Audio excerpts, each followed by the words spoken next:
Welcome students. आज के इस लेक्चर में हम एनिमल किंगडम का एक ब्रीफ रिवीजन करेंगे। आपको पता है कि एक एनिमल को जब हम डिफाइन करते हैं, we say that an animal is an animated living perceiving reacting being with characteristic behaviour patterns and usually reproducing sexually.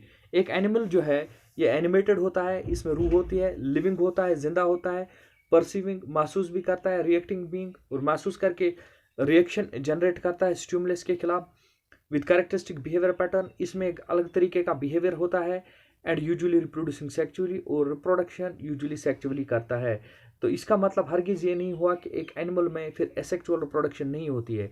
बहुत सारे ऐसे एनिमल्स हैं, लोअर ग्रेड एनिमल्स, जिनमें एसेक्चुअल रिप्रोडक्शन भी होती है, लेकिन डोमिनेंट फॉर्म ऑफ रिप्रोडक्शन जो एनिमल्स में है that is the sexual reproduction. और ऐसा भी है कि जिन एनिमल्स में एसेक्चुअल रिप्रोडक्शन होती है लोअर ग्रेड एनिमल्स में, बहुत सारे उनमें ऐसे भी हैं जिनमें साथ साथ में एसेक्चुअल रिप्रोडक्शन के साथ साथ सेक्चुअल रिप्रोडक्शन भी साथ साथ होती है।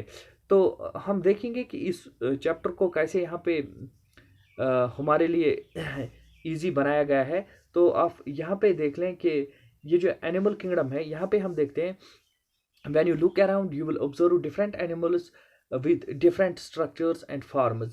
तो जब आप अपने इर्द गिर्द देखते हैं तो आप बहुत सारे एनिमल्स को पाते हैं जिनकी फॉर्म और स्ट्रक्चर बहुत डाइवर्स होती है।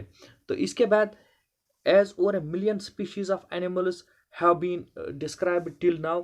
यहाँ पे आप ध्यान दीजिए कि यहाँ पे बताया जा रहा है हमें कि तकरीबन 1 मिलियन के करीब एनिमल्स की स्पीशीज को डिस्क्राइब किया गया है। यहाँ पे एज ओवर ए मिलियन, यहाँ पे आप ये ध्यान रखें, over a million species of animals have been described till now, कि 1 मिलियन के करीब करीब एनिमल्स की स्पीशीज जो हैं वो अब तक डिस्कवर की गई हैं। The need of classification becomes all the more important. तो अगर 1 मिलियन के करीब करीब हमारे पास आज के डेट में एनिमल्स की स्पीशीज जो हमें पता है, तो इनकी क्लासिफिकेशन एक ज़रूरी चीज़ है।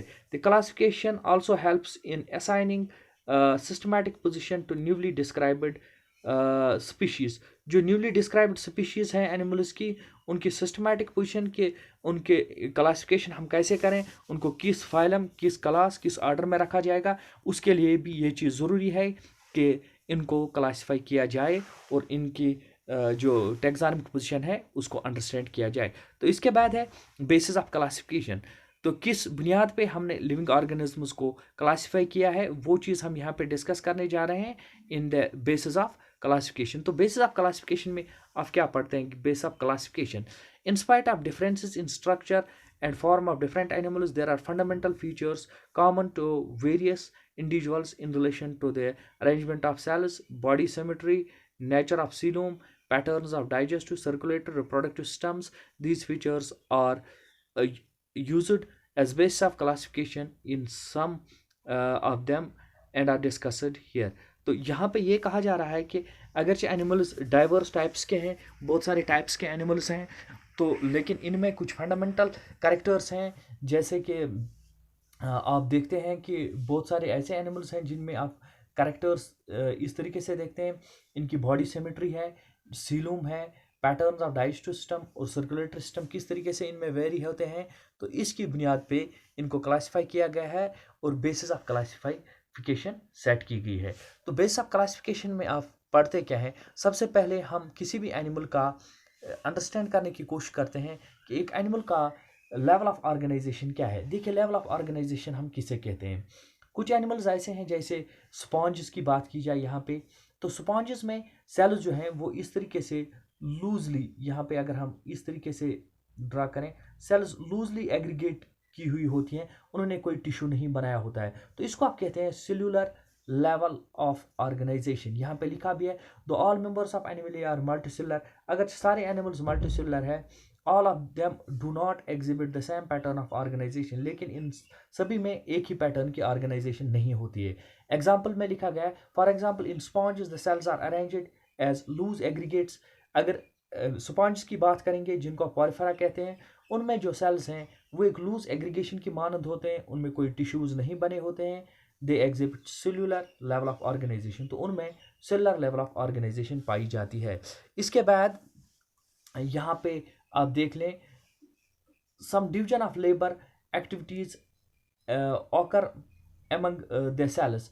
अगरचे इनमें डिवीजन ऑफ लेबर देखा गया है, डिवीजन ऑफ लेबर देखा गया है स्पॉन्ज की सेल्स में भी, लेकिन इनमें कोई टिश्यूज नहीं बने हैं, तो इनमें जो ग्रेड ऑफ ऑर्गेनाइजेशन होगा that is cellular level of organisation. ये आपको याद रखना होगा, ये चीज़ सेलुलर लेवल ऑफ ऑर्गेनाइजेशन, ये आपके नीट में पूछी जाती है कि आप बताइए कि स्पॉन्ज जो होते हैं, स्पॉन्जेस में कौन सा ग्रेड ऑफ ऑर्गेनाइजेशन होता है, तो आपको वहाँ पे लिखना है correct answer cellular level of organisation. इसके बाद आगे देखिए इन सिलेंट्रेट्स। अब फाइलम सिलेंट्रेटा पे आइए आप। The arrangement of cells is more complex. इनमें अरेंजमेंट जो सेल्स का होता है ये इससे भी कॉम्प्लेक्स है। किन से कॉम्प्लेक्स है? स्पॉन्ज से कॉम्प्लेक्स है। Here the cells performing the same function are arranged into tissues. यहाँ पे जो सेल्स एक ही काम करते हैं, एक तरीके ही का काम करते हैं, उन्होंने टिश्यूज बनाए हैं। यहाँ पे आप ये चीज़ देख लें, स्पॉन्ज में कोई टिश्यूज नहीं थे, लेकिन सिलेंट्रेट्स में टिश्यूज बने हैं। Hence there is tissue level of organisation. तो किन में टिश्यू लेवल ऑफ ऑर्गेनाइजेशन होगी? सिलेंट्रेट्स में। तो आपको अब ये चीज़ ध्यान में रखनी है कि जो सिलेंट्रेट्स हैं, सिलेंट्रेट्स में टिश्यू लेवल ऑफ ऑर्गेनाइजेशन को देखा जाता है। So these are coelenterates and they show tissue level of organisation. तो यहाँ पे अगर आपको सिलेंट्रेट्स के बारे में पूछा जाए तो आपको याद रखना है कि सिलेंट्रेट्स में टिश्यू लेवल ऑफ ऑर्गेनाइजेशन होता है। ये चीज़ें आपके एग्जाम में इंपॉर्टेंट है। A still higher level of organisation is organ level of organisation. इससे बढ़कर जो लेवल ऑफ ऑर्गेनाइजेशन है, पहला सेलुलर लेवल था जैसे स्पॉन्ज में, इसके बाद टिश्यू लेवल है जैसे कि सिलेंट्रेट्स में, इससे बढ़कर ऑर्गन लेवल ऑफ ऑर्गेनाइजेशन होती है। ये किन में होती है? Members of platyhelminthes and other higher phyla. Platyhelminthes और इसके बगैर जो हायर फाइला है उनमें पाया जाता है ये ऑर्गन लेवल ऑफ ऑर्गेनाइजेशन। तो इसके बाद आप यहाँ पे देखिए, यहाँ पे आप थोड़ा बहुत अपना फोकस करें इस चीज़ को लेकर। यहाँ पे इस तरीके से लिखा गया है, tissues are grouped together to form organ each specialised particular system like that of Annelida arthropoda Mollusca. तो एनालिडा आर्थ्रोपोडा मोलस्का, इनमें फिर आगे जाके इससे भी बढ़कर सिस्टम होता है जिसको आप कहते हैं organ system level of organisation. वहाँ पे organ system level of organisation बना हुआ होता है। इसके बढ़कर जो भी फाइलम है उनमें सभी में organ system level of organisation होती है। यहाँ पे लिखा गया है organ system level of organisation के बारे में, यहाँ पे आपको क्लियर होगा। Organs have associated to form functional systems concerned with specific physiological functions। तो ऑर्गन जो हैं, ऑर्गन्स मिले हुए होते हैं, उन्होंने स्पेशलाइज्ड सिस्टम्स बनाए होते हैं जिनको आप organ system level of organisation कहते हैं। ये सबसे बढ़कर लेवल ऑफ ऑर्गेनाइजेशन है। Organ systems in different groups of animals exhibit various patterns of complexes. For example, the digestive system in platyhelminthes has only a single opening. यहाँ पे कहा जा रहा है कि अब जो ऑर्गन सिस्टम्स हैं, ऑर्गन सिस्टम्स में भी थोड़ा फ़र्क है। जैसे कि प्लेटिहेलमिन्थीज में जो ऑर्गन सिस्टम है, डाइजेस्टिव सिस्टम जो है, वहाँ पे सिर्फ एक ही ओपनिंग होती है। डाइजेस्टिव ट्रैक्ट में माउथ ही होता है, एनस नहीं होती है। तो यही बात यहाँ पे कही गई है, यहाँ पे आप फोकस करें।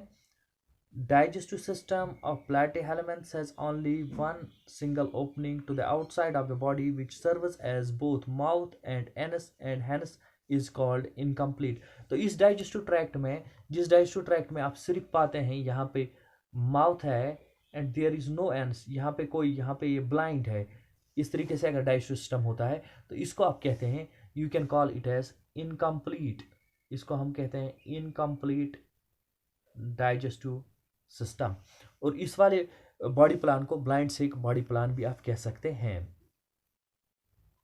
ए complete digestive system has two openings, mouth and anus. Similarly the circulatory system में बी ऑफ टू टाइप्स। लेकिन अब इसके बाद इस चीज़ के बारे में कहा गया है कि अगर डाइजेस्टिव सिस्टम इस तरीके से है कि डाइजेस्टिव सिस्टम में दोनों ओपनिंग्स है, ये यहाँ पे माउथ है और यहाँ पे ये एनस है, this is mouth and this is anus. तो दो ओपनिंग्स है, तो इसको कहा जाता है, इस वाले डाइजेस्टिव सिस्टम को आप कहते हैं कंप्लीट डाइजेस्टिव सिस्टम। इस वाले डाइजेस्टिव सिस्टम को आप कंप्लीट डाइजेस्टिव सिस्टम कह सकते हैं, जो कि हायर एनिमल्स में होता है, जैसे Annelida, arthropoda, Mollusca and all other higher animals में होता है ये। तो इसके बाद सर्कुलेटरी सिस्टम के बारे में बात की गई है कि सर्कुलेटरी सिस्टम जो है, सर्कुलेटरी सिस्टम भी दो टाइप्स का होता है। One is open type circulatory system, another is closed type circulatory system. अब ओपन टाइप और क्लोजर टाइप सर्कुलेटरी सिस्टम में क्या फ़र्क है? देखिए, अगर ब्लड डायरेक्टली बात करता है बॉडी टिश्यूज को, मान लीजिए यहाँ पे एक एनिमल है और इस एनिमल में यहाँ पे ये हार्ट है, हार्ट जो पंप करता है ब्लड वो इस ओपन एरिया में चला जाता है, there are no blood vessels and other capillaries. तो जो ब्लड है that directly bathes the body tissues, इस वाले सर्कुलेटरी सिस्टम को आप ओपन सर्कुलेटरी सिस्टम कहते हैं। ये लोअर ग्रेड एनिमल्स में पाया जाता है, जैसे कि आर्थ्रोपोड्स में हुआ और कई एनिमल्स हैं जिनमें होता है। इसके बाद है advanced type of circulatory system, जिसको आप कहते हैं closed circulatory system, in which the blood is circulated through a series of vessels of varying diameters, arteries, veins and capillaries। तो इसमें क्या होता है, अगर आप सर्कुलेटरी सिस्टम की बात की जाए, अगर एडवांस्ड एनिमल्स में, हायर ग्रेड एनिमल्स में आप सर्कुलेटरी सिस्टम को देख लें, तो वो सर्कुलेटरी सिस्टम कुछ इस तरीके से होता है कि यहाँ पे हार्ट लोकेट किया हुआ है और हार्ट से निकल के ऐसे आर्टरीज और वीन्स और कैपिलरीज चली जाती हैं, जिनमें ये ब्लड सर्कुलेट होता है। यहाँ पे ये हार्ट है, तो जो ब्लड है that goes through arteries, capillaries and veins, इसको कहा गया है ये क्लोज्ड सर्कुलेटरी सिस्टम है। This is closed circulatory system. इसके बाद दूसरी जो टर्म हमने यहाँ पे अंडरस्टैंड करनी है, that is about the symmetry. अब सिमेट्री क्या है? देखिए, how you discuss symmetry. Animals can be categorised on the base of their symmetry. देखिए, एनिमल्स को कैटेगराइज किया गया है on the base of symmetry. Sponges are mostly asymmetrical. अगर एक स्पॉन्ज की बॉडी का जियोमेट्रिकल डिज़ाइन हम बनाएंगे, वो कुछ इस तरीके से होता है कि जैसे आप यहाँ पे इस ऑब्जेक्ट को मान लीजिए, क्या आप किसी एक एक्सिस के थ्रू इसका डिवीजन कर सकते हैं इन टू इक्वल हार्स? अगर हम इस तरीके से करें, क्या ये हिस्सा और ये हिस्सा एक दूसरे के बराबर हैं? या अगर इस तरीके से हम करें, क्या ये हिस्सा इस हिस्से के बराबर है? हम कहेंगे नहीं, ये हिस्से एक दूसरे के बराबर नहीं। तो ऐसे ऑब्जेक्ट को हम एसिमेट्रिकल ऑब्जेक्ट कहते हैं। इसी तरीके से जो स्पॉन्जेस होते हैं, स्पॉन्जेस मोस्टली होते हैं एसिमेट्रिकल। इनकी बॉडी में अमूमन कोई सिमेट्री नहीं पाई जाती है। उसी को हमने यहाँ पे कहा है sponge are mostly asymmetrical. Sponge ज़्यादातर एसिमेट्रिकल होते हैं। That is any plane that passes through the centre does not divide them into two equal halves. इसका मतलब ये हुआ कि इनमें किसी भी प्लान के थ्रू इनकी बॉडी का डिवीजन दो बराबर हिस्सों में नहीं हो सकता है। तो इसके बाद है व्हेन, यहाँ पे आप देख लें, try to focus on this very point. इस पॉइंट पे आप थोड़ा अपना ध्यान लगा के फोकस करें।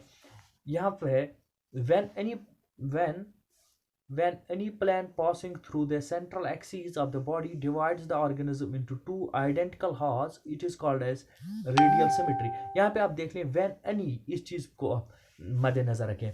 अगर कोई भी, ये मान लीजिए एनिमल अगर इस तरीके का है, सिलेंड्रिकल शेप का है, तो यहाँ पे ये जो पॉइंट आपने यहाँ पे फिक्स किया, अगर इस पॉइंट के थ्रू कोई भी आप एक्सिस ड्रा करेंगे, कोई भी एक्सिस आप इस पॉइंट के थ्रू गुजारेंगे, तो वो इस एनिमल की बॉडी को दो बराबर हिस्सों में तकसीम करेगा, क्योंकि इसका क्रॉस सेक्शन कुछ इस तरीके से होगा। तो यहाँ पे ये हम पॉइंट फिक्स कर लेते हैं। इसके थ्रू जो भी प्लान क्रॉस करेगा वो इस एनिमल को दो बराबर हिस्सों में तकसीम करेगा।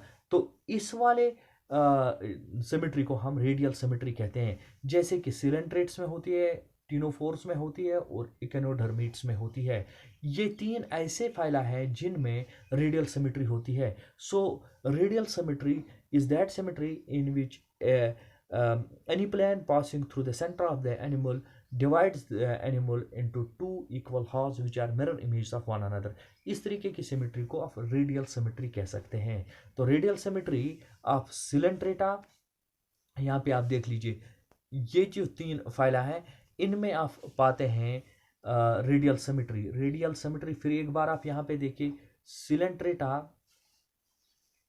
सिलेंट्रेटा, टिनोफोरा और इकेनोडर्मेटा, ये आप नोट करके रखें। इनमें होती है radial symmetry. That is why this group of animals is sometimes also known as the Radiata. It is also known as the Radiata group, क्योंकि इनमें जो सिमेट्री होती है वो होती है रेडियल सिमेट्री। इससे आगे चलेंगे हम। यहां पे आइए, आप इस चीज को आप देखिए। आप when animals like in जैसे animals annelida, arthropoda etc, where the body can be divided into two equal left and right halves in only one plan exhibit bilateral symmetry। ये आपको कुछ इस तरीके से समझ में आएगा। यहाँ पे हम देखेंगे, यहाँ पे एक आर्थ्रोपोड की डायग्राम ड्रा की गई है, इस पे आप फोकस करें। देखिए इस आर्थ्रोपोड की बॉडी में जो सिमेट्री आप पाते हैं that is bilateral symmetry.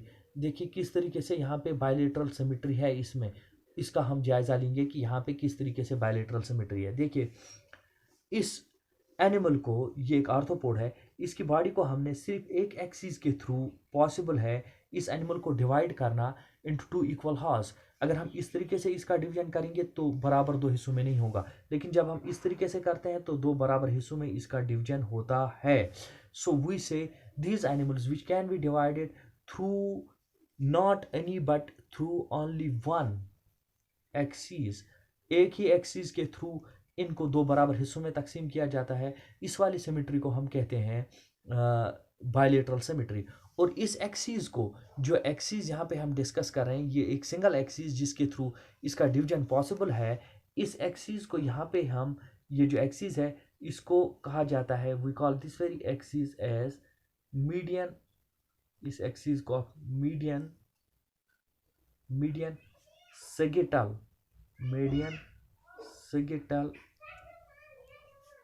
Axis कहा जाता है। इस सिंगल एक्सिस के थ्रू जिसके थ्रू पॉसिबल डिवीजन है ऑर्गेनिजम्स का इनटू टू इक्वल हार्स, इसको मीडियन सेगिटल एक्सिस कहा जाता है। तो ये हुई बात यहाँ पे इसकी बायलेटरल सिमेट्री की। तो यहाँ पे आप फिर एक बार फोकस करें इस चीज को लेकर, इस चीज को देख लें। ये रेडियल सिमेट्री है, ये बायलेटरल सिमेट्री है। रेडियल सिमेट्री होती है इन सिलेंट्रेट्स, टिनोफोर्स एंड इकानोडर्मेट्स, और बायलेटरल सिमेट्री होती है in annelida, arthropoda and all other higher animals. जिन एनिमल्स में बायलेटरल सिमेट्री होती है वो एक ग्रुप बनाते हैं एनिमल्स का, जिसको हम कहते हैं बायलैट्रिया।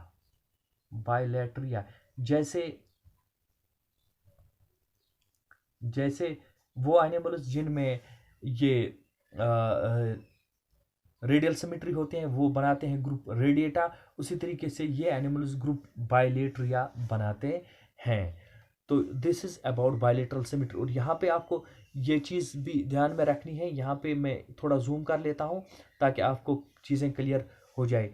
यहाँ पे आप देखिए, यहाँ पे थोड़ा आप फोकस करें।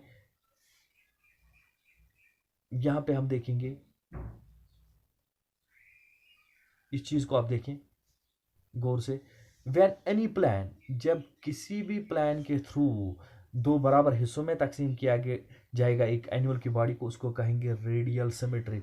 लेकिन यहाँ पे आप देखिए, यहाँ पे animals like annelids, arthropods, where the body can be divide into left and right half in only one plane. यहाँ पे किसी भी प्लान के थ्रू आप दो हिस्सों में तकसीम कर सकते हैं। यहाँ पे सिर्फ एक प्लान के थ्रू आप दो हिस्सों में तकसीम कर सकते हैं एक एनिमल को, जिसको आप मीडियन सेगिटल प्लान कहते हैं। सो this is about the symmetry of the animals. ये हुई बात सिमेट्री के बारे में। इसके बाद सिमेट्री के बाद डिप्लोब्लास्टिक और ट्रिप्लोब्लास्टिक एनिमल्स के बारे में हम देखेंगे कि क्या होते हैं डिप्लोब्लास्टिक और ट्रिप्लोब्लास्टिक एनिमल्स। तो देखिए डिप्लोब्लास्टिक एनिमल्स क्या होते हैं और ट्रिप्लोब्लास्टिक एनिमल्स क्या होते हैं। अगर एक एनिमल की बॉडी दो जर्म लेयर्स की बनी हुई है, when the body of an animal is made up of two germ layers, अगर एक एनिमल की बॉडी है वो दो जर्म लेयर्स की बनी हुई है, we call that very animal as diploblastic animal. अगर एक एनिमल की बॉडी में एक जर्म लेयर एक्टोडर्म है, दूसरी जर्म लेयर एंडोडर्म है, तो उस वाले एनिमल को हम डिप्लोब्लास्टिक एनिमल कह सकते हैं। लेकिन अगर एक एनिमल की बॉडी में तीन जर्म लेयर्स हैं, एक्टोडर्म, एंडोडर्म और म्यूजोडर्म, उस वाले एनिमल को आप ट्रिप्लोब्लास्टिक एनिमल कह सकते हैं। That very animal is known as the triploblastic, उस एनिमल को ट्रिप्लोब्लास्टिक एनिमल कहा जाएगा। So animals are of two types, कोई डिप्लोब्लास्टिक होता है, कोई ट्रिप्लोब्लास्टिक होता है। यहाँ पे आप देख लीजिए, यहाँ पे इस डायग्राम पे फोकस करेंगे हम। डिप्लोब्लास्टिक कंडीशन यहाँ पे दिखाई गई है। यहाँ पे आप देख सकते हैं कि इस एनिमल की बॉडी में यहाँ पे एक जर्म लेयर है एक्टोडर्म, यहाँ पे एक जर्म लेयर है endoderm. So we call this animal as diploblastic. इस जैसे एनिमल को आप डिप्लोब्लास्टिक एनिमल कह सकते हैं। This very animal is known as diploblastic animal. लेकिन यहाँ पे ये जो एक्टोडर्म है, यहाँ पे ये जो एंडोडर्म है, इसके दरमियान एक लेयर है जिसको हम कहते हैं म्यूजोग्लिया। ये कोई सेल्स की लेयर नहीं है, एक जेली लाइक मटेरियल है। तो ये डिप्लोब्लास्टिक एनिमल्स हुए। जैसे कि डिप्लोब्लास्टिक एनिमल्स में आप एग्जांपल ले सकते हैं स्पॉन्जेस की, सिलेंट्रेट्स की एग्जांपल ले सकते हैं, टीनोफोर्स की एग्जांपल आप ले सकते हैं। लेकिन अगर इस तरीके से है कि एनिमल की बॉडी में 3 जर्म लेयर्स हैं, if there are 3 germ layers in the body of an animal, अगर एक एनिमल की बॉडी में 3 जर्म लेयर्स हैं तो उसको ट्रिप्लोब्लास्टिक एनिमल कहा जाएगा। जैसे यहाँ पे एक्टोडर्म हुई, ये अंदर की जो लेयर है ये वाली लेयर इट इज़ एंडोडर्म, और ये बीच वाली लेयर जो है इट इज़ मीजोडर्म। तो इस वाले एनिमल को ट्रिप्लोब्लास्टिक एनिमल कहा जा सकता है। जैसे कि आप देखते हैं प्लेटी हेलमेंथीज, देखते हैं आप aschelminthes, annelida, arthropoda, Mollusca, echinodermata and all other higher animals. तो ये था concept of diploblastic and triploblastic animals. तो इसके बाद आइए, यहाँ पे एक और कॉन्सेप्ट है जिसको आप सीलूम कहते हैं। This is the concept of सीलूम।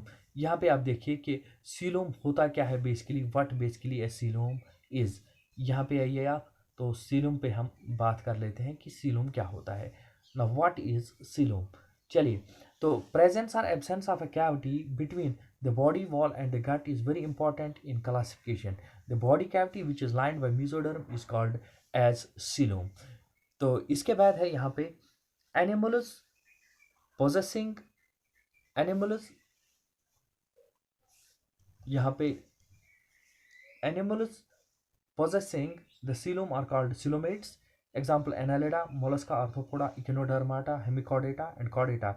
In animals, the body cavity, in these animals, the body cavity is lined by mesoderm. Instead, the mesoderm is present as scattered pouches between the ectoderm and endoderm. Such a body cavity is called pseudocoelom, and the animals possessing them are called as pseudocoelomates. तो यहाँ पे बात की गई है coelom की और pseudocoelom की। What is a coelom and what is a pseudocoelom।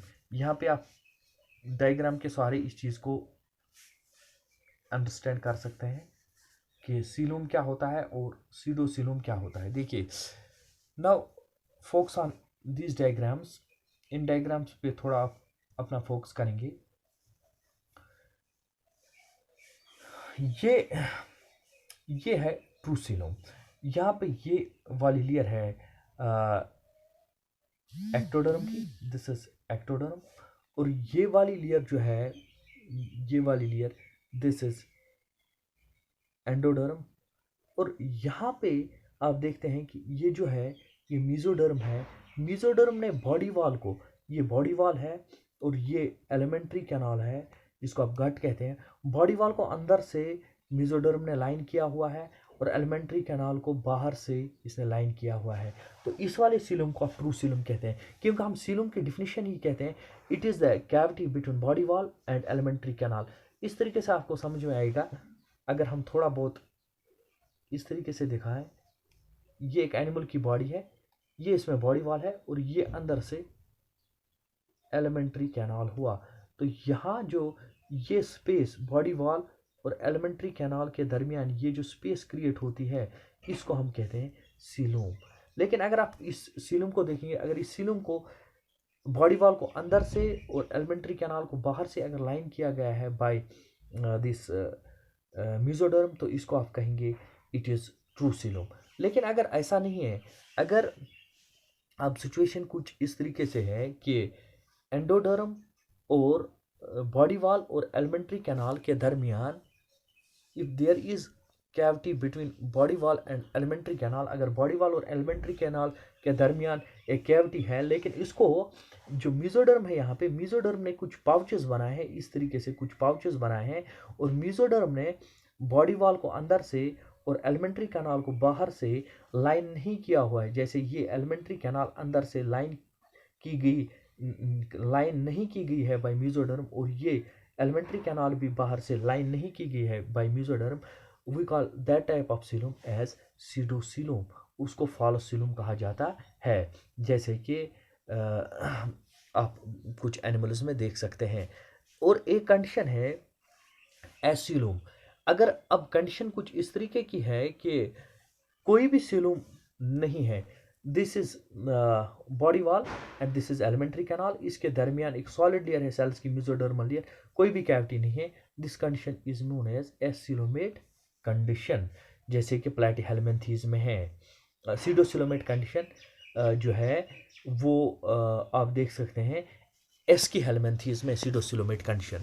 और coelomate condition of higher animals जैसे एनालिडा, आर्थ्रोपोडा, मोलस्का, इकोनोडर्मेटा और ऑल अदर हायर एनिमल्स जो हैं उनमें आप देख सकते हैं।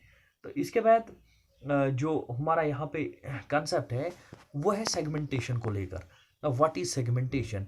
अब अगर एक एनिमल की बॉडी में डिवीजन किया गया है एनिमल की बॉडी को इनटू, इस तरीके से अगर एक एनिमल की बॉडी है इसको सेगमेंट्स में तकसीम किया गया है, we call it as segmentation, या इसको आप मेटामेरिज्म भी कह सकते हैं। लेकिन इसके दो टाइप्स हैं। इस तरीके का मेटामेरिज्म एनालिडा में आप पाते हैं, एनालिडा जैसे कि अर्थवर्म हुआ। अगर बाहर से भी हमें लग रहा है, फॉर एग्जांपल इस तरीके से एनिमल है, हमें बाहर से भी लग रहा है कि इसकी बॉडी में सेगमेंट्स हैं, और जब हम अंदर देखते हैं तो सच में इसकी बॉडी को सेगमेंट्स के थ्रू डिवाइड किया गया है। इस वाले सेगमेंटेशन को हम ट्रू सेगमेंटेशन या यू मेटामेरिज्म कहते हैं। You metamerism, metamerism is another term for segmentation. लेकिन अगर एक एनिमल की बॉडी कुछ इस तरीके से है, फॉर एग्जांपल अब एक एनिमल की बॉडी, एक इंसेक्ट की बॉडी को आप देखिए, एक इंसेक्ट की बॉडी फॉर एग्जांपल है, there is the body of an insect कुछ इस तरीके से है।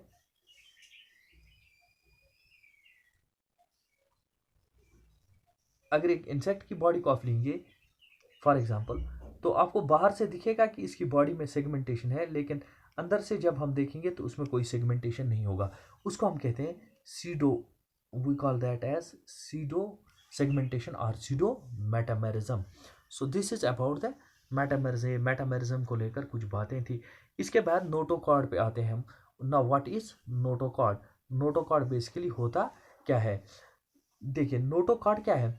Notochord is mesodermally derived rod-like structure formed on the dorsal side during the embryonic development in some animals. Animals with notochord are called as chordates, and those which do not form this structure are called non-chordates, porifera, echinodermata.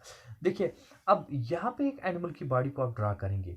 अगर dorsal side की animal के dorsal side में एक stiff rod like structure इस तरीके का है जिसको आप नोटोकॉर्ड कहते हैं, तो ये एनिमल हुआ कॉर्डेटा। जैसे कि ह्यूमन्स हैं, जैसे कि रेप्टाइल्स हैं, जैसे कि बर्ड्स हैं, जैसे कि एम्फीबियंस हैं, जैसे फिशेस हैं।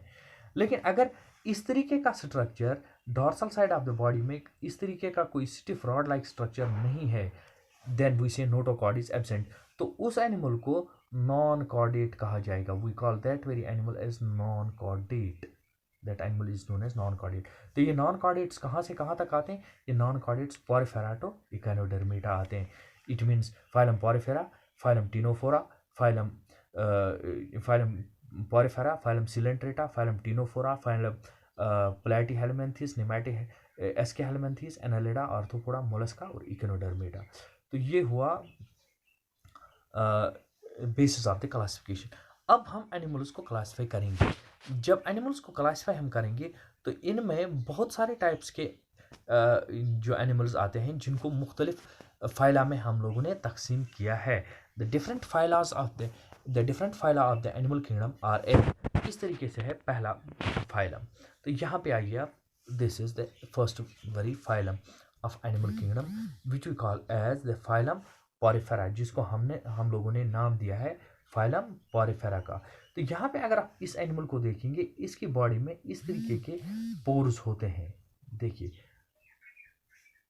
इनकी बॉडी में होते हैं पोर्स, और इन एनिमल्स को पोर बियरिंग एनिमल्स कहा जाता है। पोर बियरिंग एनिमल्स, इनकी बॉडी में पोर्स हैं, जैसे कि आप यहाँ पे भी देख सकते हैं।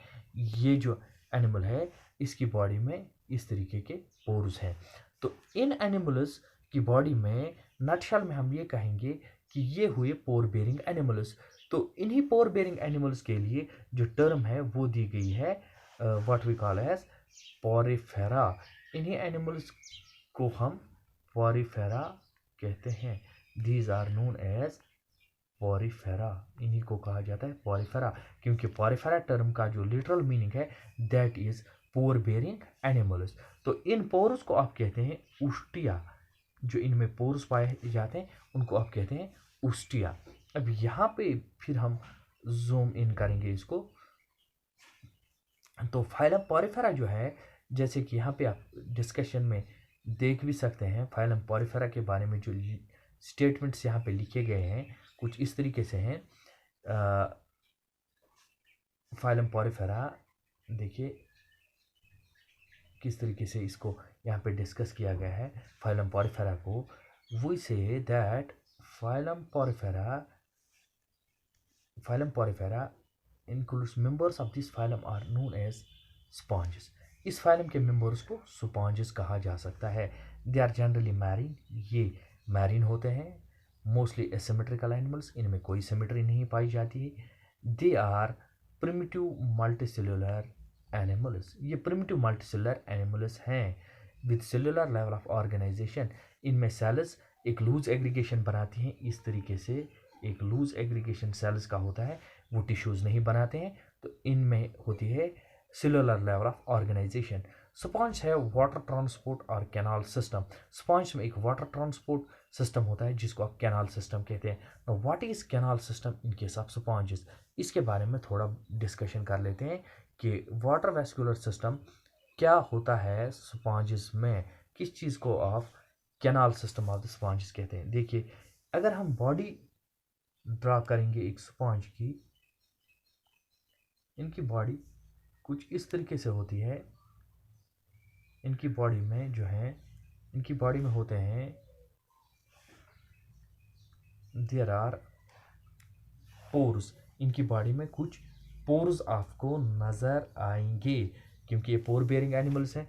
और उन पोर्स को आप कहते हैं we call those very pores as the, उन पोर्स को आप कहते हैं you call them as the ostia. इस तरीके से कुछ पोर्स होंगे इनकी बॉडी में और उन पोर्स को आप उस्टिया कहते हैं।